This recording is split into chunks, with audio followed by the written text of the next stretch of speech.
сайн байцгаана уу гэхдээ AIST Global телевиз нээлттэй ярилцлага нэвтрүүлэх энэ удаагийн дугаарыг эхлээд бэлэн болоод байна.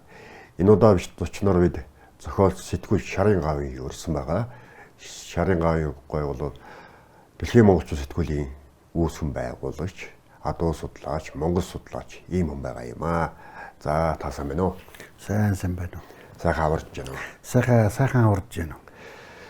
Тэр хоёулаа ярилцлага адууны тухай яриагаар эхлэе. Яг тэгэхээр та 1998 онд Уяачийн тухай ном гаргасан Уяачийн товчоо гэдэг. Энэ ном чинь адуутай холбоотой байсан шүү дээ. Ер нь миний санаж байгаагаар тухайн үед бол морины тухай, Уяачийн хөтөлбөрийн тухай ном бол ер нь ховорхон байсан үе гэж бодоод байна. Яагаад энэ сэдв байж вэ? Энэ сэдв ер нь би тэр үед ардын ирэх санд ажиллаж байсан. Тэр зөвхөн хувьд ардын сан гэж байсан. Тэгээд амралтаараа би юунд хөвсгөл явж байхдаа ер нь энэ монголчуудын хөдөөгөр явж байхдаа монголчууд Монголын уяачдын арга барил харуулсан ном хэрэгтэй юм байна гэдэг санаа төрсөн. Тэгээ мөн тэгж явахдаа одоо Арангаан Сумонголын хөвөнд байхдаа одоо энэ дэлхийн монголчуудаар тухай сэтгүүл хэрэгтэй юм байна. Тэр нь олон улсын байх хэрэгтэй юм байна. Монголчуудын бие биенээ таних хэрэгтэй юм байна. Гадаадд хүн талаас. Монголдоо бол Монголын уяачдын тухай ер нь уяачдын хөтөлбөрийг харуулсан, тусгасан. Одоо таньж мэдэх юм ажил шинжигч уяаны арга барил гэдэг ийм талын ном хэрэгтэй юм гэсэн ийм санаагаар 1997 онд одоо энэ хоёр санаагаар нэгээр сэтгүүл арга нь нэгээр нь одоо дэлхийн монголчуудын сэтгүүл арга нь Монголын хурдан морины тухай уяачийн нуртаг гэдэг ном гаргана гэдэг ингээд ажил эхэлж байсан да. Хүмүүрд өөрийн хайрладаг шүтэж явдаг морь бол байдаг. Ялангуяа монголчууд явдаг бол. Одоо миний хувьд гэх юм бол би өөрийнхөө айлын морины хайртай байсан. Түмний хурдан үлгүүдээс бол хинтээ мэдээлэл сумын ялдарт уяач Сүрэн хорын хээр адрыг бол үнэхээр хосгүй үл гэж одоо шүртэл тооцож явдیں۔ Тэр айцын даваа явж байгаа тэр яг Монгол ардын үлгэр туйлд гардаг үүлтэй тэнгэрээс доогор үзүүртний модноос дээгүүр гэдэг шиг яг тэгж нисэж орж байгаа нь одоо хүртэл нүдэнд байдаг байхгүй юу? Таны хувьд хүндэлж хайрлаж бишрэлж явдаг тийм хөлөг мөр одоо яг юу вэ?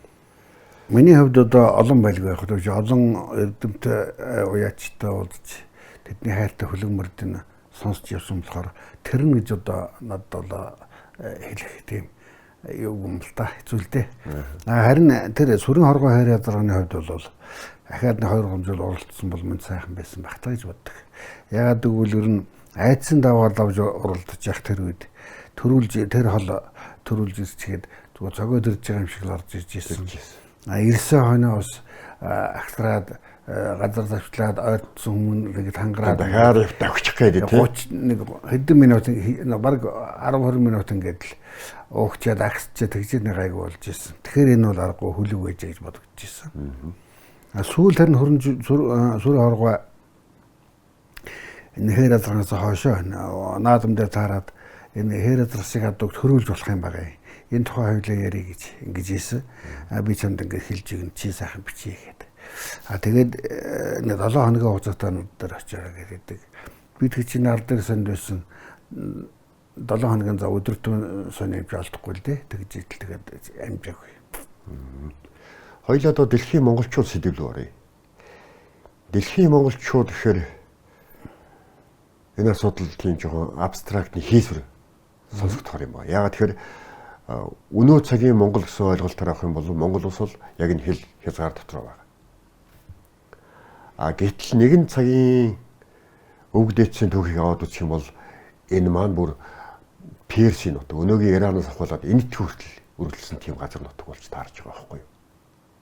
Тэгээ мэдээж хэрэг монголчуудын учраас хохирлж бас байгаа, үзүүлсэн сайхан нөлөө гэд хоёр талтай маш олон зүйл байгаа. Яг энэ сэдвийг чухам яагаад онцлов гэдэг манай өөрийг сони юм. Тэр үед манай улс ч бас ядуухан байлаа шүү дээ. Ер нь эдгээс зэмлээ хүндхэн байсан. Тэгээ тэр үед юу гэж утсан гэхээр одоо нэгсэндээ тухайн үедээ бол улс эх орондоо нэмэр болох гэж ийм санаа гарахгүй юу. дэлхийн талыг одоо зөвшөөрж явсан монголчууд мэдээ дуусааг байгаа дэлхийн тал дээр байгаа. Тэр хүмүүстэй ингээ Монголоо холбоодох юм бол манай монголчууд одоо бизнесмен ч юм улс төрчдөө тэр байгаа монголчуудаараа дамжуулаад бүр цаашаа гүн одоо ийм холбоотой болох байх гэсэн. Тэгвэл одоо бас Монголын хөгжид нэмэр банд болж эх орн одоо хөгжихэд бас тустай байх гэсэн санаагаар хийж ирсэн. Тэгээд сэтгүүл гаргаад. Тийм, тэгээд сэтгүүл гаргаад энийг англи монгол хэл дээр гаргаад ингээд тэр үед ч бас яг энэ санааг бол ойлгох нь бас хэцүү байсан л да. Зөөхөн байсан аргагүй.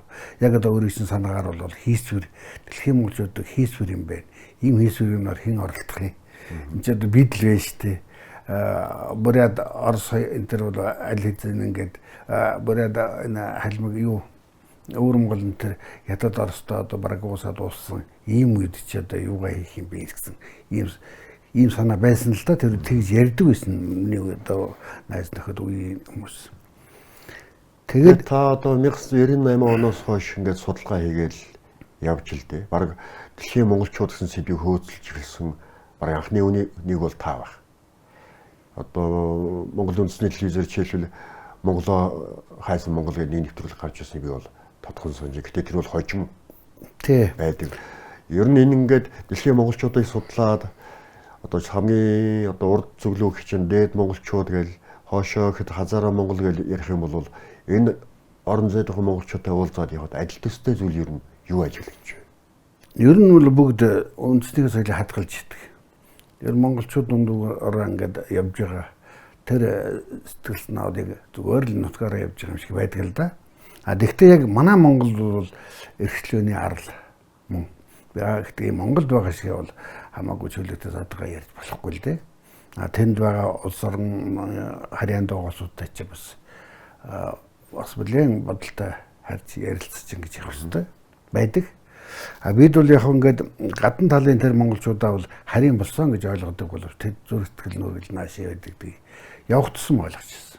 Тийм учраас энэ одоо энэ зам байна л да энэ явсан зам. Энэ жил бүрнээс номхон талаар ингээд би явсан зам энэ замаараа ингээд ном хийсэн. Сэтгүүлийн ер нь жоохон алгуурлаа. Ер нь өөрөө эхэлж мэдэх хэрэгтэй юм байна. Өөрөө эхэлж одоо энэ ямар улс оронд хэн байдгийг тэг яаж амьдэрдгийг энийг судлах хэрэгтэй. Тэгжиж одоо өөрийн болгож ийж энэ сэтгүүлийг одоо гаргах хэрэгтэй юм байна гэсэн санаагаар одоо энэ хэд одоо энэ Монгол хүчээр гарсан бас л адилхан монгол хүчээр бас кириллээр гарсан дууссан энэ нь бол ингээд зурагтай. Тэгээ энэ дунд бол энэ ухаан хүмүүсийн хэлсэн үг орж ил байлээ л дээ.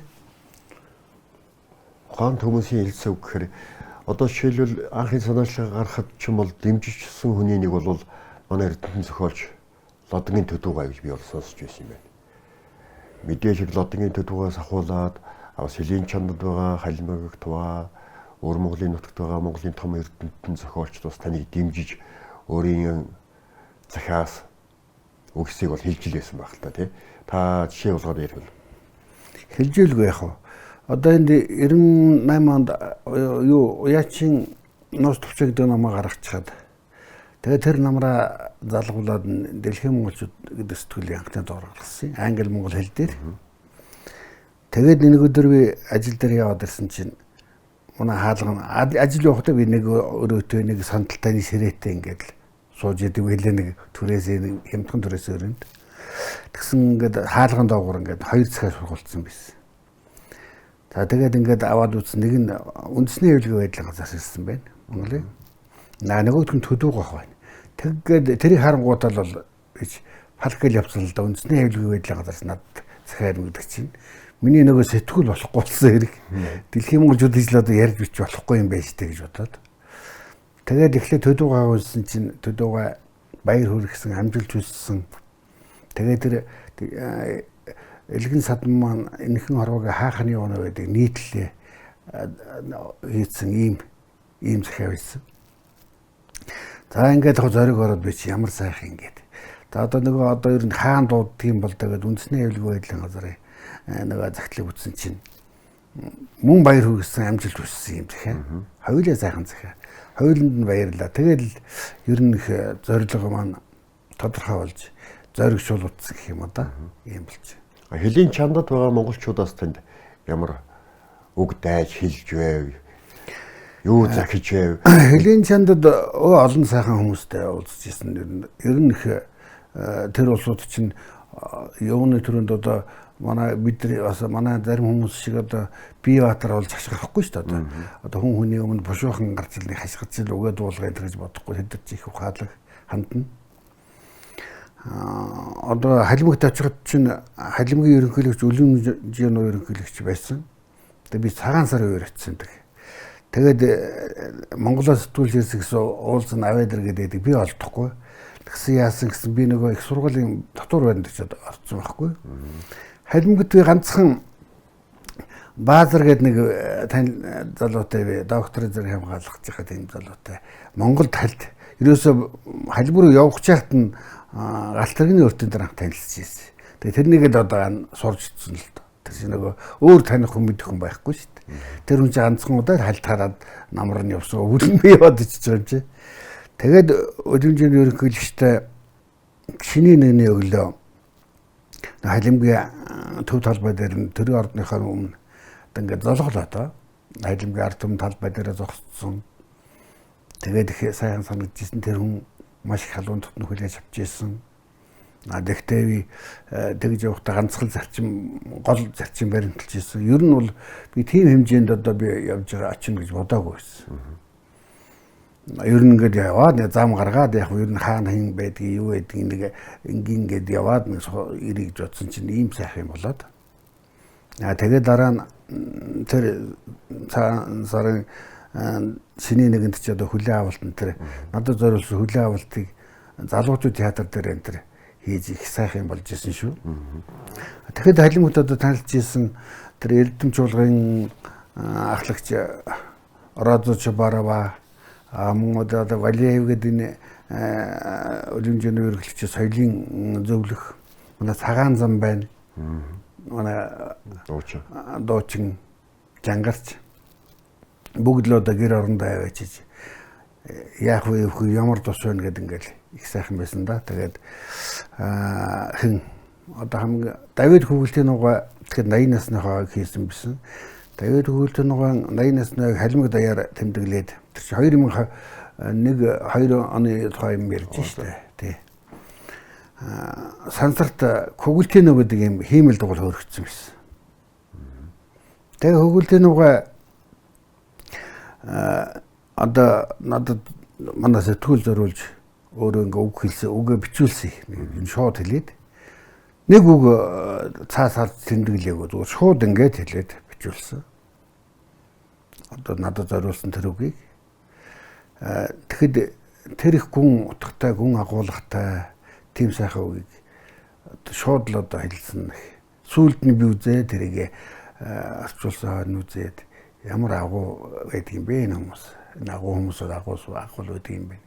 Төдөвгөн тэр Илгэн Садамар энхэн хороогийн хаахны өнөө байдгийг уншаал дэрн за би ер нь хорвоо ертөнцөөр энэ монголчууд явхан зөв юм байна гэдгийг ухаарсан. Би юу ч мэдэхгүй ерөөсөө нүд болттой яг ингээд ийм сэтгэлээр л ингээ хийцсэн юм байна гэдгийг л ойлгосон.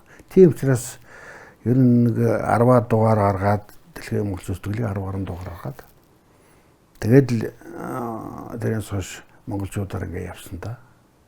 Дэлхийн монголчууд гэдэг энэ асуудал өнөөдөр бас тодорхой хэмжээнд танигдсан байгаа. Яг 1998 онтой харьцуулах юм бол хүн болгон одоо жишээлх юм бол Зандаа гэж сэтгүүлч Монголд одоо Бээжингийн гараж хөтлөөс олон жил ажиллаа шүү дээ. Тэр хүн тэгээд манай монголчууд энд их хятадын нутагт энд байна, тэнд байна гэсэн цувралуудыг бас нэлээд олон хийсэн. Гэл ярих юм бол энэ асуудал бол хүмүүсийн бас тодорхой хэмжээнд анхаарлын төвд ороод ирсэн байхгүй юу? Яг энэ мөчид дэлхийн монголчуудын асуудлыг бүр илүү өргөн судлаад, бүр илүү өргөн гаргавал ер нь манай улсын хэмжээнд боломж олцсон ер нь ямар шүү байдаг бол энийг хөгжүүлвэл цаашдаа ямар өр нөлөө Монголд үзүүлэх вэ? Дэлхийн монголчуудын тухай юм хин гэдэг бол хэрэг одоо ямар нэг байдлаар дэмжлэг эрэх юм бол хийх хүн зөндөл байгаа л да. Тэгээд тэр хүмүүс бол бүр яргаж хийх хэрэгтэй. Хүн төрөлхтний түүх гэдэг бол Монголын түүхтэй ямар хүн холбоотой юм гэдэг мэддэг явах тусан хүн мэдэрдэг. Мэддэг тусмаа хүн голом шундаг. Ийм л юм байлээ. Одоо Казахстан дахиж чинь Зүчхааны удмын Вали хаан гэдэг хүнтэй хүн хүлээж авч ирсэн. Вали хаан Шата Вали хаан тэр Шата Идрис авч Вали хаан гэдэг тэр хүн бол тэр үед Казахстаны ерөнхийлөгч байсан Назарбаев ерөнхийлөгчийн зөвлөх нь байсан. Тэр хүн одоо тэр Алмат хотын тэр төвд байдаг эрхлөөний хөшөө одоо Казахстаны төрийн сүүлийн тэр зохиосон мундаг хүн байдаг л да. Тэр хүн нэтэр бичсэн одоо шүлэг тэр надад зориулж бичсэн тэр гараараа бичсэн тэр үг энэ тэр бол их гоё гүн утгатай. Энд чи одоо би унших боломжгүй ингээд цаг тавьж учраас ер нь бол одоо миний Монголын зам гэдэг энэ намн дээр тэр тухайга ер нь тэр хүмүүсийн тухай нэлээ бичсэн дээ.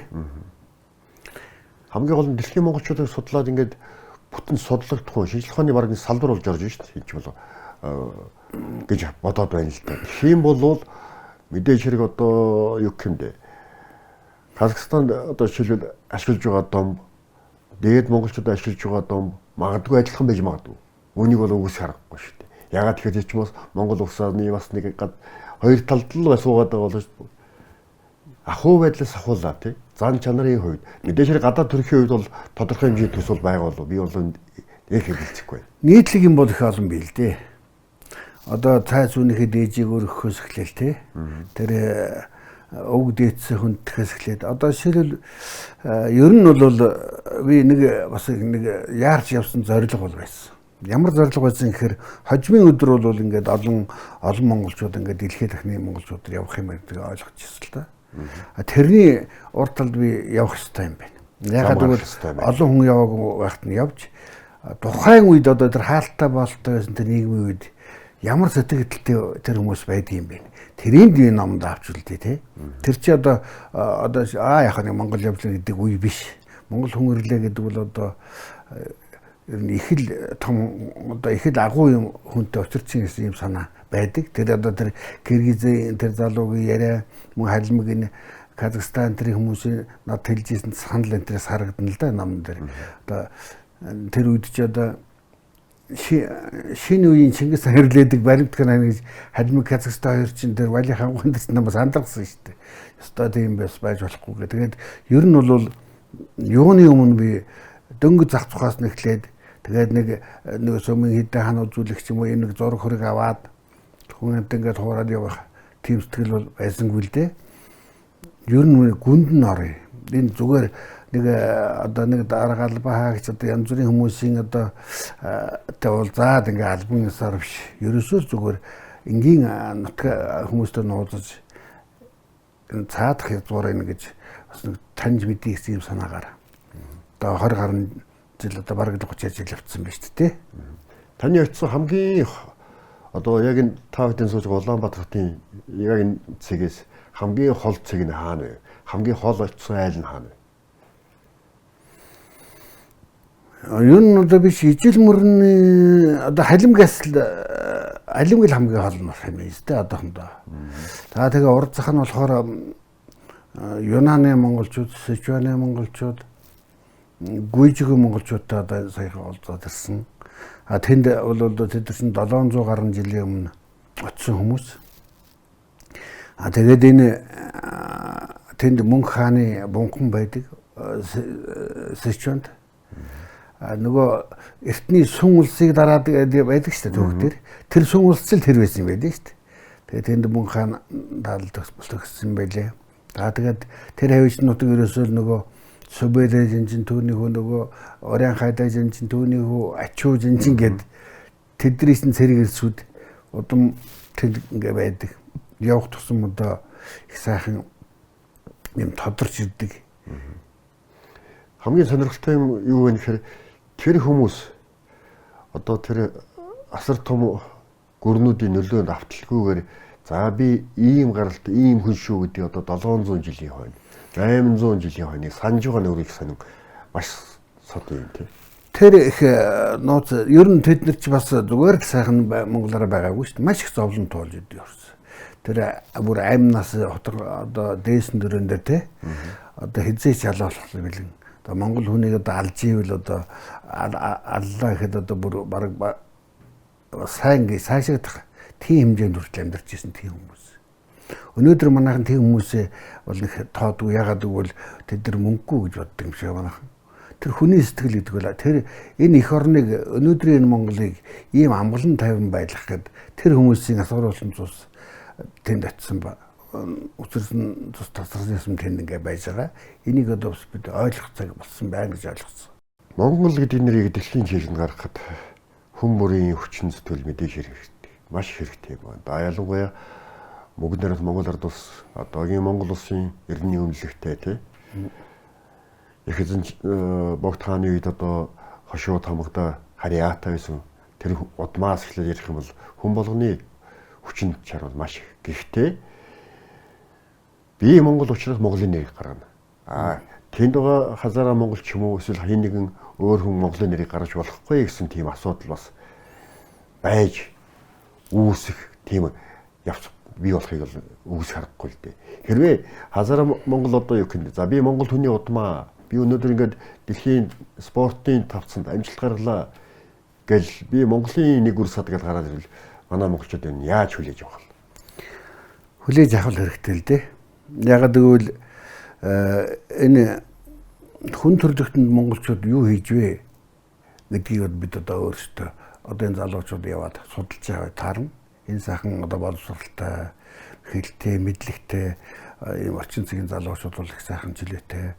Энэ хүмүүс бол тэгж судалж байгаа гэж бодож байна. Бид бол тийм нэг юу ч мэдэхгүй тийм нэг хэдэн мал хариулж дай хийхээс өөр юм тийм хүмүүс байгаагүй л дээ. Ямар их соён гэрүүлэгч, ямар их агуу хүмүүс байсан бэ гэдэг дэлхийд дахин одоо бичээд яриад ингэж байж байна. Тэн дээр одоо тэр язгууртнуудын одоо Монголын язгууртнуудын гэрийн хүмүүжлэг том хүмүүжил байсан байна. Тэгээ ингээд яваад сураасаа сүулдэ бид нар өөрсдөө түүхээ буруу ярьдаг юм байна гэж ойлгосон. Бид дэлхийн талыг эзэлсэн гэж яриад байдаг. Яг үндсэндээ ингээд яваад газар дээр нь үзээд байх юм бол дэлхийн талыг төвшөлтсөн бол таарч байгаа. Эзлээгүй. Төвшөлтгөн гэдэг чи одоо тохинуулна амар өнөөдөр ингээд нэг одоо нэг хоёр жижигхэн сумыг хооронд нийлүүлж их тэр хоёр сум чи манайхыг баг газар нутаггүй болгодог дайн зарлах юм болдгоо шүү дээ хоорондоо.